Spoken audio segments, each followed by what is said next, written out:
지난주 설교의 제목이 뭐였는지 기억하십니까?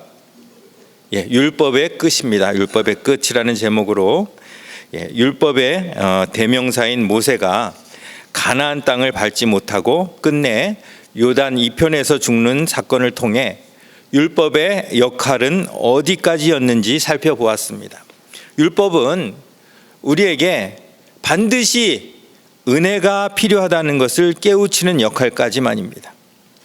율법으로는 요단을 건널 수 없으며 요단은 구원자이신 여호수아, 즉 예수의 인도하심을 통해서만 건너가게 됩니다.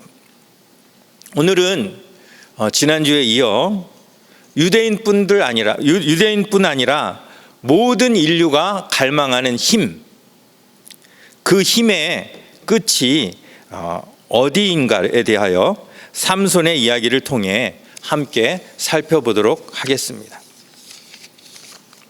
여러분들은 삼손의 스토리를 읽으면서 어떤 감정이 드시는지요? 사람들은 대개 삼손의 스토리를 들으면서 실망합니다. 그 실망하는 이유는 무엇일까요? 그가 남다른 힘을 가졌기 때문입니다. 그 특출난 힘을 제대로 사용하지 못한 그를 보며 우리는 안타까움을 느끼게 되죠. 만일 삼손이 특별한 힘을 갖지 않은 평범한 사람이었더라도 우리가 그렇게 실망했을까요? 가진 게 많은 만큼 실망도 큽니다. 자, 그렇다면 질문을 살짝 바꿔보겠습니다. 삼손이 어떻게 살았다면 여러분은 실망하지 않겠습니까?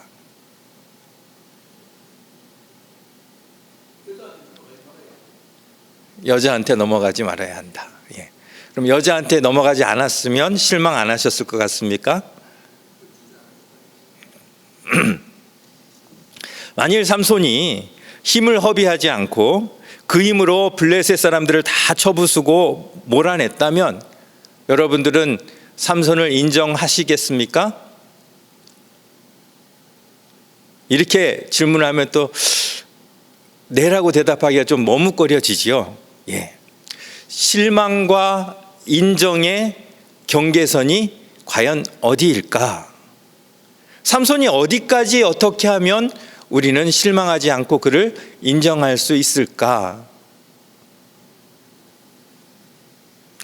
한 걸음 더 나아가 우리는 또 이런 질문을 해볼 수 있습니다. 자, 우리가 삼손을 보고 실망을 하는데 그렇다면 하나님도 삼손을 보면서 실망하셨을까요? 삼손에게 힘을 주신 분은 하나님이십니다.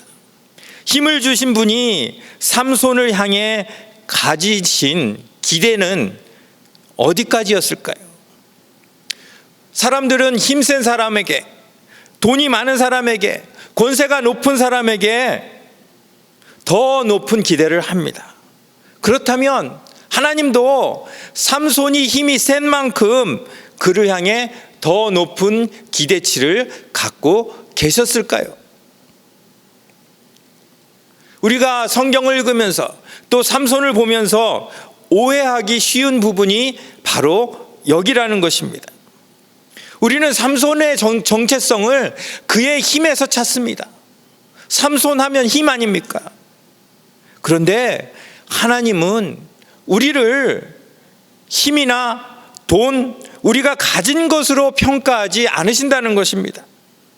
그렇기에 삼손도 그가 특별한 힘을 가졌지만 하나님이 삼손을 평가하는 기준은 우리를 평가하는 기준과 다르지 않았을 것이라는 것입니다.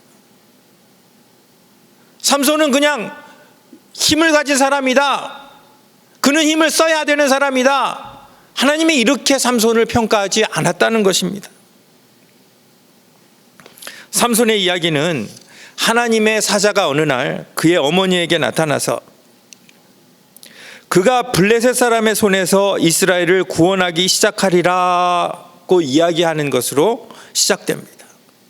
자, 그렇게 태어난 삼손에게 남다른 큰 힘이 생깁니다. 그걸 본 사람들은 자연스럽게 이스라엘의 구원이 삼손이 가진 힘을 통해 이루어질 것이라고 기대합니다. 그런데 삼손은 그 힘을 엉뚱한데 허비하게 됩니다. 결과가 어떻습니까? 너무도 허무하게 삼손은 힘을 잃게 되죠. 힘을 잃었다는 것은 게임이 끝났다는 것입니다. 그가 블레셋 사람의 손에서 이스라엘을 구원하기 시작하리라 하는 이 말씀도 끝난 것처럼 보입니다. 그런데 그것은 어디까지나 우리 인간의 생각이죠. 하나님이 일하시는 방법을 한번 보십시오. 하나님이 지금까지 세상을 힘으로 다스리셨습니까? 만일 그랬다면 하나님은 삼손 같은 사람을 끊임없이 만드시면 간단히 일이 해결되었을 것입니다. 하지만 하나님은 힘으로 세상을 다스리신 분이 아니라는 것이, 하나님이 분명히 삼손을 통해 블레셋 사람의 손에서 이스라엘을 구원하기 시작한다는 계획을 갖고 계셨지만, 그것이 삼손이 가진 힘을 통해서라고 생각하는 것은 사람이지 하나님의 생각이 아닐 수도 있었다는 것이죠.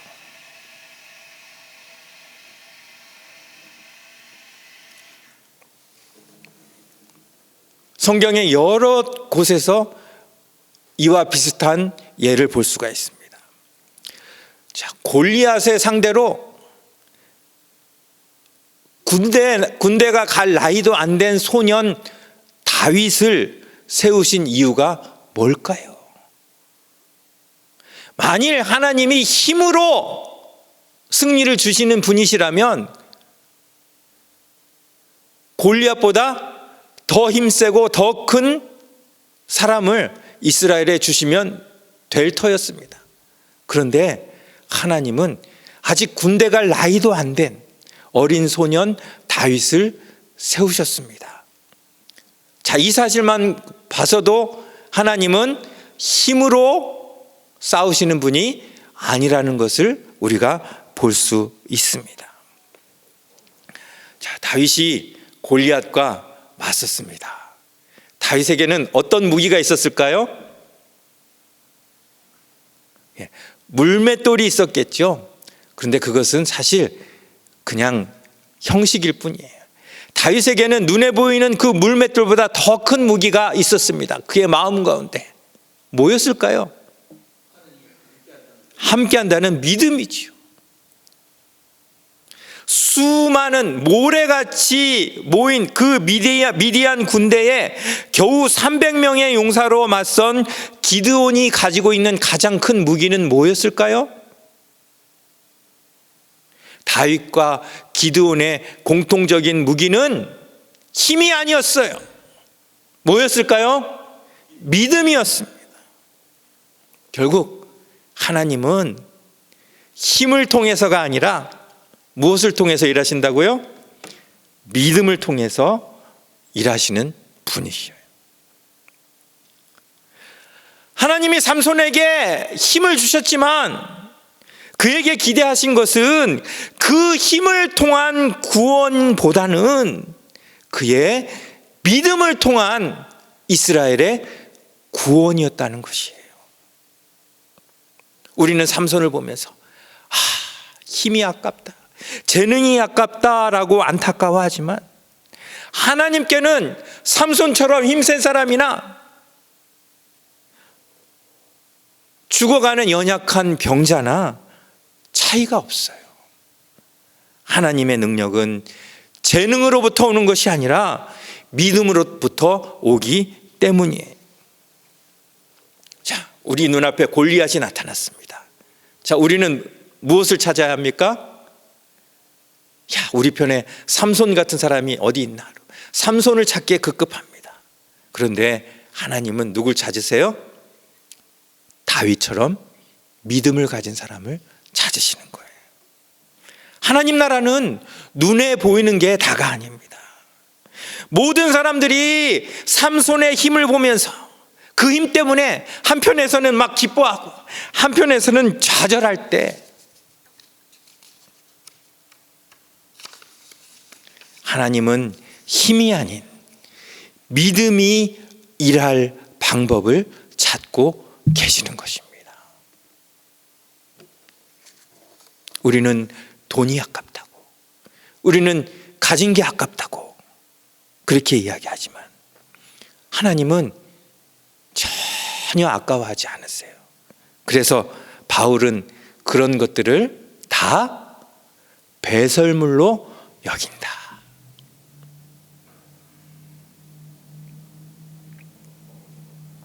여러분, 만약에 바울이 삼손이었다면 하나님이 바울에게 힘을 주시고 블레셋 사람의 손에서 이스라엘을 구원하는 일을 내가 너를 통해서 할 것이다 라고 이야기했다면 바울은 어떻게 했을까요? 아마 이렇게 얘기했을 것 같아요. 하나님, 힘 그까이 거 그냥 제가 배설물로 여겨버리겠습니다. 저는 힘 안 필요합니다. 대신 하나님 은혜만 주십시오.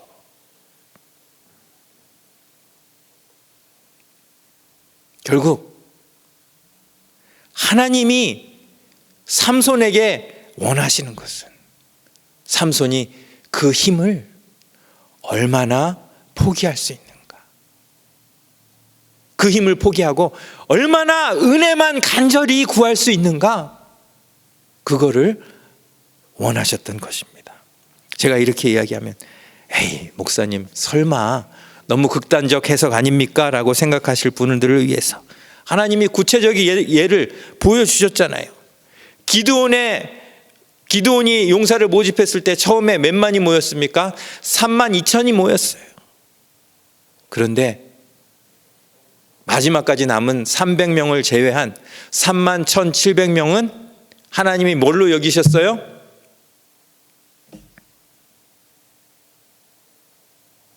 배설물이라고 표현하긴 좀 그렇지만 너희들 필요 없다. 그 31,700이라는 숫자는 그냥 마음의 위안을 줄 뿐이지 사실은 전쟁을 승리하는데 아무 도움도 안 된다. 나를 믿고 의지하는데, 믿음이 역사하는데 오히려 방해물이 될 뿐이다. 결국 우리 처음에 삼손을 보면 모든 사람들이 안타까워하고 실망한다고 이야기를 했는데, 삼손의 힘이 사라진 것을 안타까워하는 것은 실상은 우리가 삼손의 무엇이 사라졌다고 안타까워하는 거예요? 삼손의 배설물이 사라진 것을 보고 우리는 안타까워하는 거예요. 그 힘을, 그 재능을 이러면서 안타까워하는 거예요. 힘은 우리의 기대를 배신하지만 믿음은 절대 배신하지 않습니다. 그래서 베드로는 이 믿음을 금보다 귀한 믿음 이렇게 이야기합니다. 베드로전서 1장 7절 말씀 우리 한번 같이 읽겠습니다. 시작. 너희 믿음의 확실함은 불로 연단하여도 없어질 금보다 더 귀하여 예수 그리스도께서 나타나실 때에 칭찬과 영광과 존귀를 얻게 할 것이니라. 금보다 귀한 믿음은 참 보배되도다. 이 진리 믿는 사람들 참 복을 받겠네. 믿음은 언제나 하나님께 인정받습니다. 힘은 인정받지 못해도, 돈은 인정받지 못해도 믿음은 인정받고 복을 받는 줄 믿습니다. 또 우리는 이렇게 찬양하죠. 믿음으로 사는 자는 하늘 위로 받겠네. 다 같이. 무슨 일을 만나든지 만사 형통하리라. 무슨 일을 만나든지 만사 형통하리라. 힘을 가진 자는, 돈을 가진 자는, 권세를 가진 자는 하늘의 위로를 받지 못해도 믿음으로 사는 자는 하늘의 위로를 주실 줄 믿습니다. 자, 이제 이런 관점으로 삼손의 이야기를 우리가 다시 한번 봐야 합니다. 자, 삼손은 평생을 나실인으로 구별하여 드린 사람입니다. 나실인, 나지르, 뜻은 구별된 자, separated one 이라는 뜻입니다. 나실인이 되기 위해서는 자원에서 되는 경우도 있고 하나님의 선택으로 되는 경우도 있습니다. 그 기간은 뭐 몇 주가 될 수 있고 몇 달이 될 수 있고 이렇게 일정 기간이 될 수도 있고 아니면 평생이 될 수도 있습니다. 평생 나실인으로 산 사람이 4사람이 있어요. 누가 있죠? 사무엘, 삼손, 세례 요한, 예수님, 이렇게 나실인이 있습니다. 그런데 이 나실인에게는 지켜야 할 3가지 의무가 있어요. 자, 첫 번째 규례는 먹는 것이에요. 먹는 것을 잘 먹어야 해요. 나실인이 되기 위해서. 두 번째는 헤어스타일을 잘해야 돼요. 세 번째는 만지는 것을 조심해야 해요. 민수기 6장을 보면 나실인에 대한 규례가 있는데요. 이스라엘 자손에게 전하여 그들에게 이르라. 남자나 여자가 특별한 서원 곧 나실인의 서원을 하고 자기 몸을 구별하여 여호와께 드리려고 하면, 자, 그 다음에 이제 먹는 것에 대해서 나오죠. 자, 한번 읽어볼까요? 포도주와 독주를 멀리하며 포도주로 된 초나 독주로 된 초를 마시지 말며 포도즙도 마시지 말며 생포도나 건포도도 먹지 말지니 자기 몸을 구별하는 모든 날 동안에는 포도나무 솟아는 씨나 껍질이라도 먹지 말지며. 자, 첫 번째 먹지 말아야 할 것이 뭐예요? 포도는 아예 쳐다보지도 말아야 돼요. 자, 그 다음에 두 번째 헤어스타일이에요. 5절. 자, 그 서원을 하고 구별하는 모든 날 동안에는 삭도를 절대로 그의 머리에 대지 말 것이라. 자, 그럼 가위는 대도 될까요? 아니에요. 그 당시에는 삭도로 머리를 잘랐기 때문에 머리를 아예 자르지 말라는 거예요. 자기 몸을 구별하여 여호와께 드리는 날이 차기까지는 그는 거룩한즉 그의 머리털을 어떻게 하라고요? 길게 기르라는 것이. 자, 두 번째 규례 헤어스타일. 그다음에 세 번째로 만지는 것. 6절이에요. 자기의 몸을 구별하여 여호와께 드리는 모든 날 동안은 뭘 만지면 안 돼요? 시체를 가까이 하지 말 것이요. 그의 부모 형제 자매가 죽은 때라도 그로 말미암아 몸을 더럽히지 말 것이니. 자, 만지는 것을 조심해야 해요. 그리고 나서 아주 중요한 이야기가 나오죠. 이는 자기의 몸을 구별하여 하나님께 드리는 표, 즉 나실인의 표가 어디에 있다는 거예요? 그의 머리에 있다는 거예요. 다시 헤어스타일을 이야기하고 있어요. 자기 몸을 구별하는 모든 날 동안 그는 여호와께 거룩한 자니라. 나실인이 만일 이 규례를 하나라도 어기게 되면 그의 정결 기간은 거기서 끝나게 됩니다. 그리고 다시 헌신하려면 일정 기간의 정결 기간을 지난 후에 다시 처음부터 나실인의 규례를 시작해야 했어요. 그런데 이 삼손은 출생 전부터 나실인으로 선택받은 사람입니다. 그런데 삼손의 삶이 어땠을까요? 그는 사람들을 죽였어요. 사자도 죽였어요. 그가 잔치를 벌이고 잔치를 좋아했던 걸로 봐서 술도 좋아했던 것 같아요. 그리고 마지막으로 머리에 삭도까지 대게 됩니다. 세 가지 규례를 다 어긴 것입니다.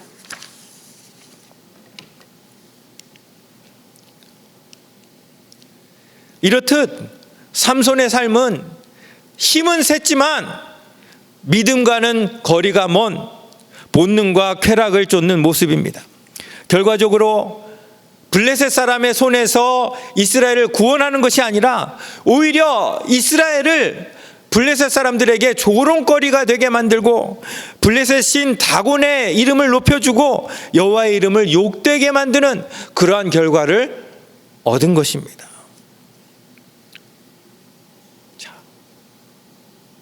삼손의 삶을 앞으로 한번 돌려봅시다. 하나님의 사자가 그의 부모를 찾아와 출생을 예고할 때만 해도, 그리고 그의 힘이 남과 다르게 엄청난 괴력을 보일 때만 해도 그가 블레셋 사람의 손에서 이스라엘을 구원할 것을 의심하는 사람은 없었어요. 그런데 그가 나시린의 규례를 다 어기고 힘을 잃게 되자 이제는 그가 그 일을 할 수 있을 것이라고 믿어줄 사람이 아무도 없게 된 것입니다. 자, 그렇다면 하나님은 어떠셨을까요? 모든 사람들이 그에게 실망하며 그에 대한 기대를 저버렸을 때 하나님 역시 그에 대한 기대와 믿음을 저버리셨을까요? 그 반대라는 것이죠. 하나님은 이제야 비로소 삼손이 이스라엘을 구원하기 시작할 때가 왔다라고 생각하실 것입니다. 왜냐하면 어차피 이스라엘의 구원은 그의 힘을 통해서가 아니라 그의 무엇을 통해서? 믿음을 통해서 이루어질 것이기 때문입니다. 사사기 16장 22절 말씀, 우리 한번, 제가 가장 좋아하는 말씀 중에 하나예요. 우리 한번 같이 읽겠습니다. 시작. 그의 머리털이 밀린 후에 다시 자라기 시작하니라. 머리가 자랐다는 건 무슨 뜻일까요? 우리 좀 전에 민수기 6장 말씀 보셨죠? 7절. 자기 몸을 구별하여 하나님께 드리는 표, 나시린의 표가 어디에 있다고요? 머리에 있다고요. 그런데 그 머리에서 머리털이 지금 자라고 있다는 것이에요. 이것은 그냥 단순히 물리적인 머리털이 자랐다는 의미가 아니라 그동안 잊고 있었던 나시린의 사명과 헌신이 다시 시작되었다는 것이에요. 믿음이 자랐다는 뜻입니다. 힘이 있을 때는 그 힘으로 자기가 이스라엘을 구원할 수 있다고 생각했지만 그 힘이 없어지니까 비로소 믿음이 자라나게 된 것입니다. 머리털이 자라났다는 또 다른 의미는 그에게 비로소 하나님의 은혜가 임했다라는 것을 의미합니다. 용서받을 수 없는 큰 잘못을 저지른 삼손이지만 그의 잘못보다 하나님의 은혜가 훨씬 더 크시기 때문에 그 크신 은혜로 그 용서받지 못할 그 잘못을 다 덮어주시고 처음 주셨던 그 사명, 즉 이스라엘을 블레셋 사람의 손에서 구원할 기회를 다시 주시겠다는 의미예요. 오늘 읽은 본문, 한 잔치가 배설되었습니다. 블레셋의 방백들은 뭐예요? 장관, 총리, 할 것 없이 모든 정치인과 관리들이, 중요한 사람들이 다 모인 거예요. 그리고 지붕에도 3,000명이나 되는 남녀가 구경꾼으로 모인 그런 자리예요. 거기에서 삼손은 그들 앞에서 제주를 부리면서 그들을 엔터테인하고 있습니다. 그러면서 삼손은 하나님께 기도하죠. 자, 28절. 주 여호와여 구하옵나니 나를 생각하옵소서. 하나님이여 구하옵나니 이번만 나를 강하게 하사 나의 두 눈 뺀 블레셋 사람에게 원수를 단번에 갚게 하소서. 30절 말씀입니다. 삼손이 이르되 블레셋 사람과 함께 어떻게 하기를 원하노라? 죽기를 원하노라. 교회의 가장 큰 무기가 뭐예요? 하나님 나라의 가장 큰 무기가 뭐예요? 죽기를 원하는 거예요. 하고 힘을 다하여 몸을 굽히매 그 집이 곧 무너져 그 안에 있는 모든 방백들과 온 백성에게 덮이니 삼손이 죽을 때에 죽인 자가 살았을 때에 죽인 자보다 더욱 많았더라. 과거의 삼손은 힘을 가지고 살려고 했지만 은혜를 입은 삼손은 믿음으로 죽기를 원했습니다.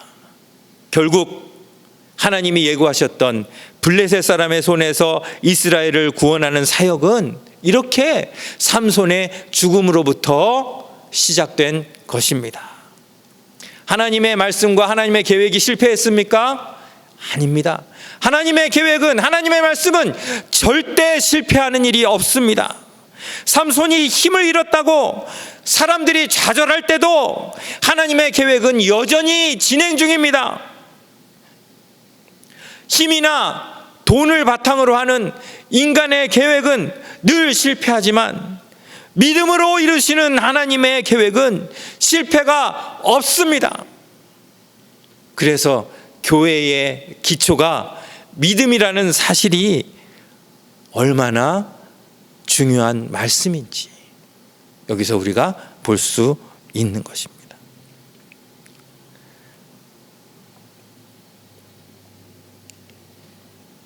자, 우리 빨간 글씨로 된 거 한번 같이 읽어볼게요. 시작.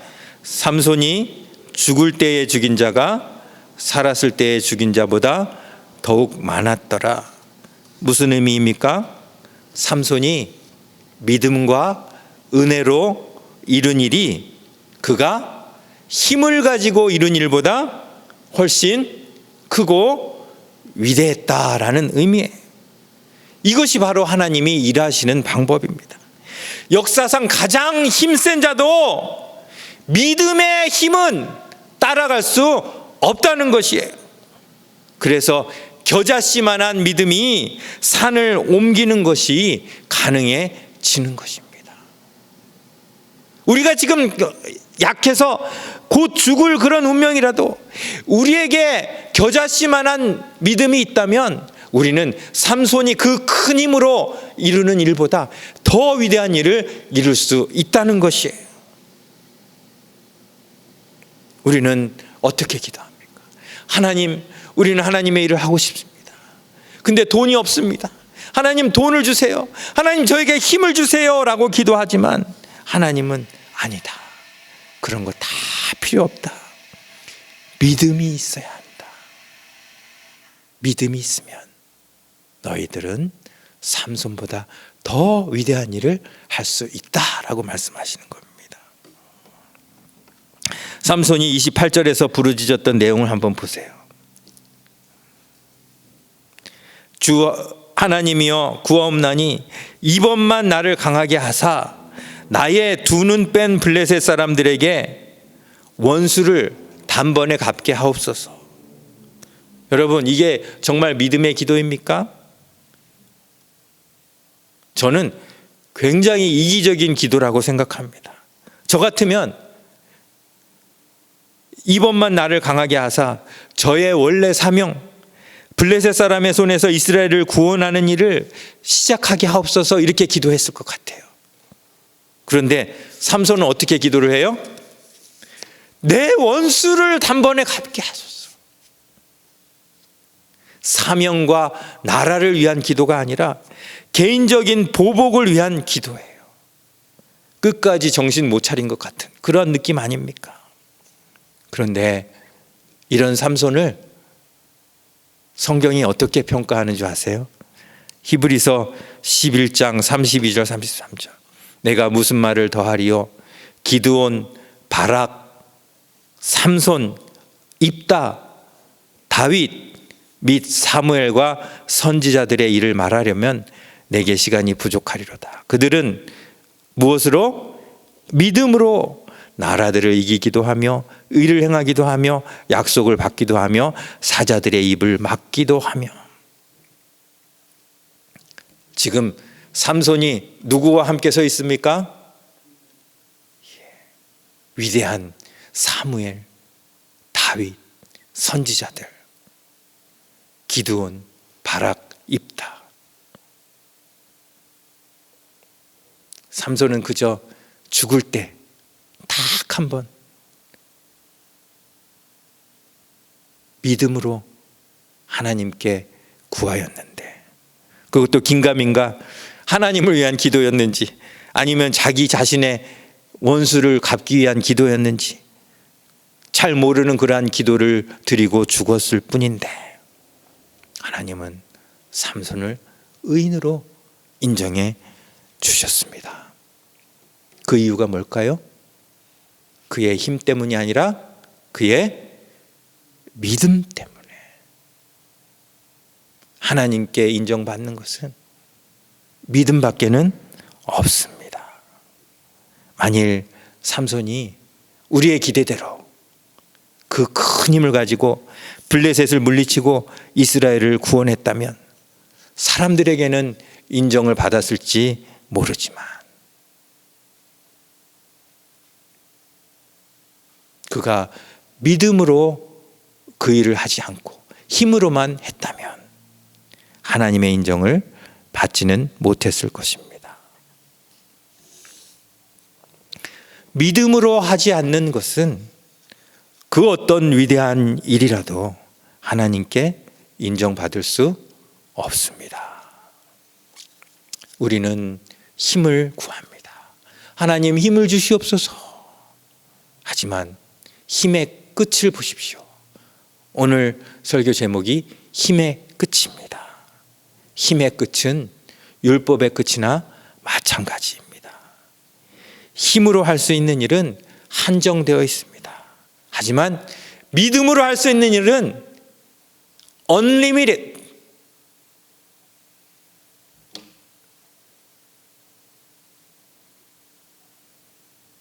힘보다 강한 것이 무엇이라고요? 믿음입니다. 은혜입니다. 말씀을 맺습니다. 힘이 없습니까? 돈이 없습니까? 배경이 없습니까?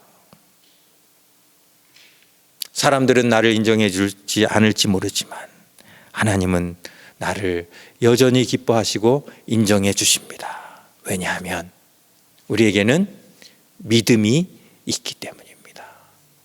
그렇기 때문에 믿음은 금보다 귀한 거예요. 아무리 금이 많으면 뭐예요?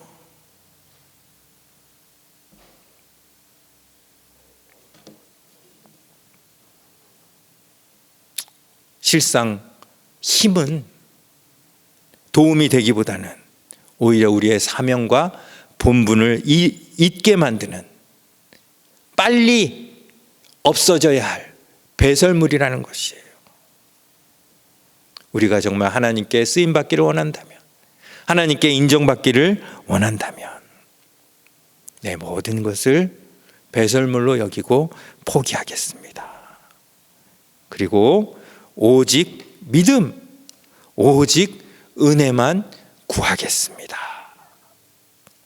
삼손처럼 죽기까지 그의 나라와 의를 위해 헌신하겠습니다.